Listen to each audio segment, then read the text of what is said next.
ദൈവനാമത്തിന് മഹത്വമുണ്ടായിരിക്കട്ടെ. ഈ പുതിയ പ്രഭാതത്തിലും ദൈവവചന കേൾവിക്കായി നമുക്ക് ഒരുങ്ങാം.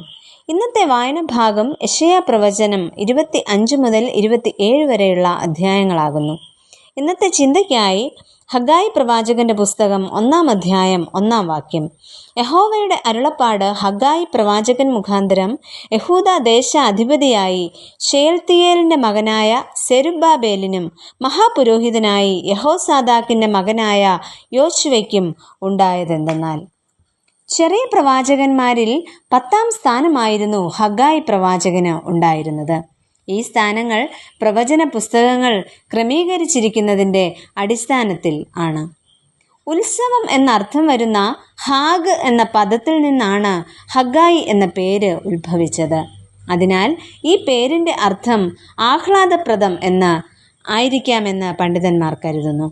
ചിലപ്പോൾ ഹഗ്ഗായി പ്രവാചകൻ ജനിച്ചത് ഏതെങ്കിലും ഒരു വലിയ ഉത്സവ ദിവസത്തിലായിരിക്കാമെന്നും കരുതുന്ന ചരിത്രകാരന്മാരുണ്ട്. അതിനാലായിരിക്കാം പ്രവാചകന് ഹഗ്ഗായി എന്ന പേര് ലഭിക്കാൻ കാരണം. ദാര്യാവേശ് ഒന്നാമൻ്റെ കാലത്ത് യഹൂദ പശ്ചാത്തലത്തിൽ പ്രഖ്യാപിക്കപ്പെട്ട പ്രവാചകമായിരുന്നു ഹഗ്ഗായി പ്രവചനം. ഈ പ്രഭാതത്തിൽ ഹഗ്ഗായി പ്രവാചകനെക്കുറിച്ച് അല്പമായി നമുക്ക് മനസ്സിലാക്കാം. ഒന്നാമതായിട്ട് ദ്വിഭരണ മാതൃക കാഴ്ചവെച്ച ഹഗ്ഗായി പ്രവാചകൻ. യെരുശലേം ദേവാലയത്തിൻ്റെ പുതുക്കിപ്പണിക്കായി പേർഷ്യൻ ചക്രവർത്തി അനുമതി നൽകിയതിനെ തുടർന്ന് പല വിധത്തിലും തളർന്നിരുന്ന ജനത്തെ ഒന്നിച്ചു കൂട്ടി അവർക്ക് ശക്തി പകർന്ന നിർമ്മാണ പ്രവർത്തനങ്ങൾക്ക് ആഹ്വാനം നൽകിയത് ഹഗ്ഗായി പ്രവാചകനായിരുന്നു. ജനത്തിൻ്റെ ഈ അവസ്ഥയ്ക്ക് ഒരു കാരണമുണ്ടായിരുന്നു. പ്രവാസത്തിൽ നിന്നും മടങ്ങി വന്ന ജനതയ്ക്ക് ഭരണം നടത്തുവാൻ രാജാക്കന്മാർ ഇല്ലാതിരുന്ന ഒരു കാലഘട്ടം ആയിരുന്നു. ഇക്കാരണങ്ങളാൽ തൻ്റെ ജനതയ്ക്ക് മുമ്പിൽ ധീരമായ ഒരു നേതൃത്വം കാഴ്ചവെക്കേണ്ടതായിട്ട് ഹഗ്ഗായി പ്രവാചകന് ഇടവരുന്നു. ഈ കാലഘട്ടത്തിൽ യഹൂദനായ ഗവർണറും മഹാപുരോഹിതനുമായിരുന്നു യഹൂദയുടെ അമരക്കാർ. അങ്ങനെ ഗവർണറും മഹാപുരോഹിതനും ചേർന്നുള്ള ഭരണത്തെ ഹഗ്ഗായി പ്രവാചകൻ അംഗീകരിക്കുകയും പ്രോത്സാഹിപ്പിക്കുകയും ചെയ്തിരുന്നു. ആ കാലഘട്ടത്തിൽ ദൈവാലയ നിർമ്മാണത്തിന് അനുകൂലമായ അധികാരം നടത്തുവാൻ മഹാപുരോഹിതന് കഴിയുമായിരുന്നു. എന്നാൽ ഇത്തരത്തിലെ ദ്വിഭരണ മാതൃക താൽക്കാലികമാണെന്നും ഭാവിയിൽ അവർക്ക് രാജവാഴ്ച പുനഃസ്ഥാപിക്കും എന്നുമുള്ള ഒരു വലിയ ഉറപ്പ് ഹഗ്ഗായി പ്രവാചകൻ ജനതയ്ക്ക് നൽകിയിരുന്നു. അത് അവരുടെ എക്കാലത്തെയും പ്രത്യാശയും ആയിരുന്നു.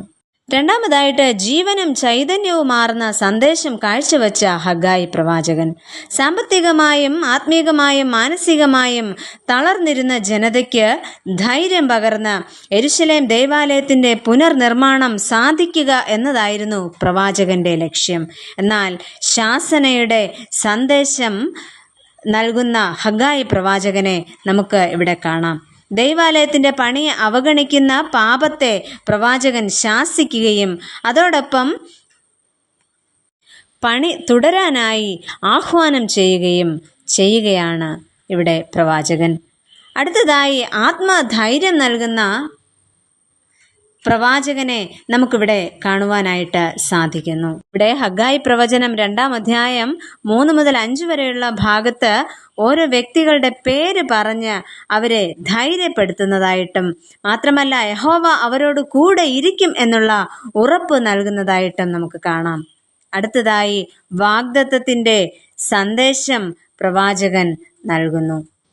ഇവിടെ 2-ാം അധ്യായം 15 മുതലുള്ള വാക്യങ്ങളിൽ ജനത്തിൻ്റെ കഷ്ടതകൾ മാറി അനുഗ്രഹിക്കപ്പെട്ട നാളുകൾ ഇതാ ആഗതമായി എന്ന വാഗ്ദത്തം പ്രവാചകൻ ജനതയ്ക്ക് നൽകുന്നു. മാത്രവുമല്ല സംഭവിപ്പാനിരിക്കുന്ന കാര്യങ്ങളെക്കുറിച്ചുള്ള പ്രവചനത്തിൻ്റെ ഒരു സന്ദേശവും പ്രവാചകൻ ജനതയ്ക്ക് നൽകുന്നു.